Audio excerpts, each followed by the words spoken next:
Craftsman footwear and accessories limited ২০১৭ সালে যাত্রা শুরু রপ্তানিমুখী জুতা তৈরির এই কোম্পানিটির।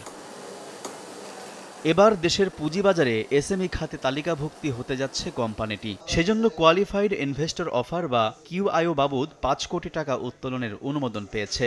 রোববার থেকে আবেদন গ্রহণ শুরু হয়ে চলবে ২৫ এপ্রিল পর্যন্ত, যা পুঁজিবাজারে বিনিয়োগকারীদের আস্থা ফেরানোর পাশাপাশি রপ্তানি বাজারে ক্রাফটসম্যানের প্রতিযোগিতা সক্ষমতা বাড়বে বলে আশা প্রতিষ্ঠানটির। পুঁজিবাজারে আসার মূল কারণটি হচ্ছে যে আমরা আলটিমেটলি ব্যাংক থেকে বেরোয় আসবো।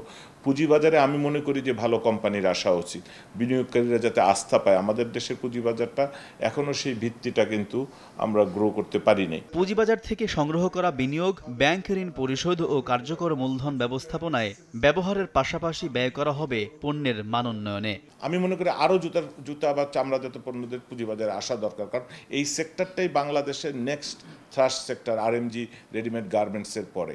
বিকাশে কম খরচে ক্যাশ আউটের লিমিট বেড়ে ৫০,০০০, প্রিয় এজেন্টও ২টা।